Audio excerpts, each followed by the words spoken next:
Man, I never got invited to any polka parties when I was in high school.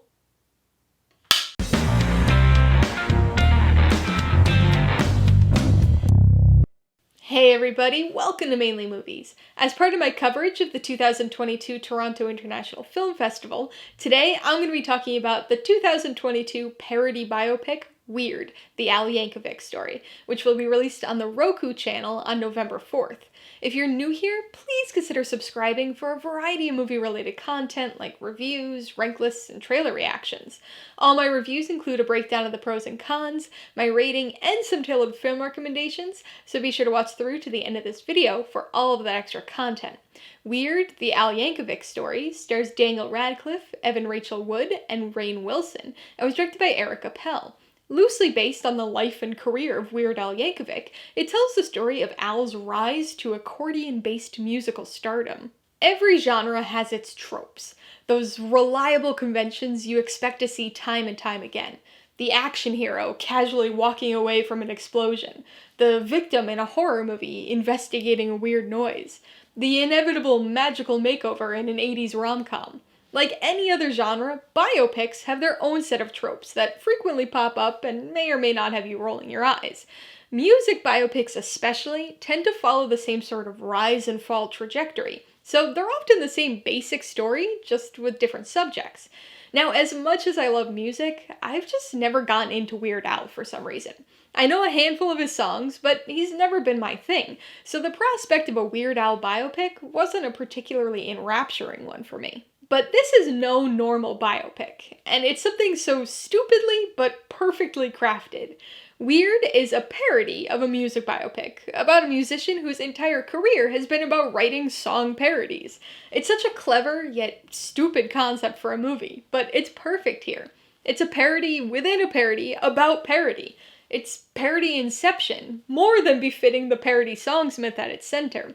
This movie takes all of the tropes and norms of a typical music biopic and changes the lyrics, poking fun at not only the genre conventions, but also its subject. This is an irreverent, goofy film that sharply contrasts the self-seriousness of typical biopics. It's certainly not a movie to be taken seriously, nor is it one that can be considered factually correct, which somehow makes it even more enjoyable. Weird is one of the funniest movies of the year, and again, that's coming from someone who's not even a Weird Al fan. This film takes its simple parody premise and absolutely milks it for all it's worth. The dialogue here is exceptionally funny, ranging from intentionally funny one-liners to seriously delivered monologues so delightfully silly that it's impossible not to smile. It's also entertainingly self-aware, frequently making reference to parody, lyrical changes, and accordions. But the humor comes from more than just the dialogue. There are also a lot of very entertaining moments of situational comedy, too. The song creation scenes were my favorites, but there were plenty of other ridiculous and silly moments that I found highly entertaining. The band tryouts, the completely original song, and of course, the polka party. As with any comedy, there are moments that don't work here. With how outrageous and wild this film is, it was inevitable that not all of the humor would land. I'm sure there are some people who will find this hysterical throughout its runtime, but I found that some of the characters and extended gags overstay their welcome, or went a little too over the top. I know that probably sounds like a silly complaint in a film like this, but it has its moments that went, let's say, bigger than others, and they didn't always work. A decent amount of the stuff with Dr. Demento falls into that category for me, as does a particularly strange subplot involving Madonna. It never stopped being entertaining, but there were definitely a few points during the third act that dragged out for me. In any biopic, the actor chosen to portray the subject can be a big deal. Getting somebody who looks or sounds similar, or who can emulate the mannerisms, can make all the difference. Now, like I said before, I'm pretty unfamiliar with Weird Al, so I have no idea how accurately Daniel Radcliffe played him. But as the rest of the film makes clear, accuracy does not matter here, so who cares? What does matter is that Radcliffe is believably ridiculous in this role. There's this combination of earnestness and amusement, and he really works as this movie version of Weird Al. The film's got its themes and messages and somewhat deeper ideas, but mostly, this is just a fun movie. It's silly, ridiculous, and fittingly weird, but it's just a highly entertaining film. Alright, let's talk about the pros and cons. The biggest pro is the humor. I was honestly surprised by how entertaining I found this film to be. The idea of a parody film being used to tell the biography of a parody musician was enjoyable enough, but man, is this a funny movie. The dialogue is excellent, full of silly, self-aware lines that are mostly delivered with straight seriousness to entertaining effect. It's often irreverent, but there's something so charming about that here. Even though it's a parody, it does so without much cynicism, instead doubling down on situational humor, like sandwich songwriting and polka parties. Pro number 2 has gotta be Daniel Radcliffe. The hair, big glasses, and Hawaiian shirts help, but it's his line delivery and genuineness that really make Radcliffe right for this role. It's such a silly character, and could have been easy to either take too seriously or too irreverently, but he manages to find the right balance. Since his turn as the boy who lived, Radcliffe has made a concerted effort to take roles very different from Harry Potter.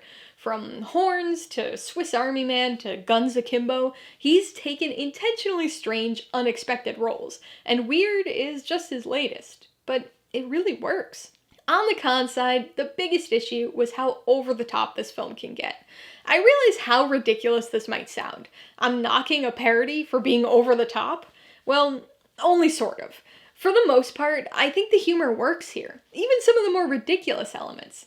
But there are the occasional moments that go too far or for too long and lose their entertaining charm.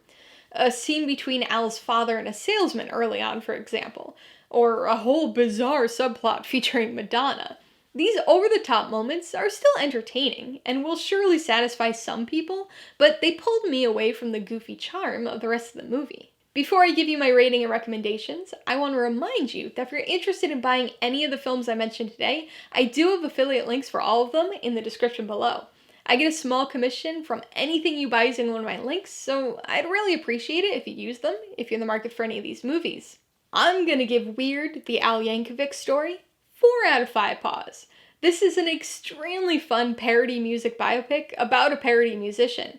It's exceptionally absurd, and not to be taken seriously in the slightest, but it's such a fittingly crafted tale for the subject. It gets a little over the top at times, but it's got some incredibly funny dialogue and moments, plus a good performance by Daniel Radcliffe. I would recommend Weird, the Al Yankovic Story, to fans of Weird Al. Even as somebody not super familiar with him, I can tell that this is going to be something that his fans will really appreciate. People who want goofy but clever humor are in for a treat with this one. It deconstructs the music biopic delightfully, but that said, anybody looking for a real, factual biography of Weird Al should look elsewhere. If you liked Weird, the Al Yankovic Story, I would recommend Walk Hard, the Dewey Cox Story. This is another biopic parody that pokes fun at both the genre as well as rock and roll musicians. Unlike Weird, it centers on an entirely fictional character, but features plenty of ridiculous humor as well as fictional cameo appearances by musicians of the era. If you're looking for another music parody, you might want to check out This Is Spinal Tap. Rather than a biopic, it's structured as a mockumentary about a fictional heavy metal band. And if you want another music biopic that fittingly incorporates its subject's style into the film itself, you should watch Rocket Man. It's a biopic about Elton John, but rather than being a parody, it's actually a musical. Alright, a couple questions for you guys. Number 1, have you seen Weird, the Al Yankovic Story? If so, what'd you think of it? And number 2, what's your favorite parody film? Be sure to leave your answers in the comments below so we can get a discussion going. Alright, so if you got some enjoyment, insight, or information out of this review, I'd appreciate it if you'd hit that like button. And if you haven't done so already, please hit subscribe while you're at it to see more videos like this. Till next time, this has been Alyssa with Mainly Movies, the way life should be.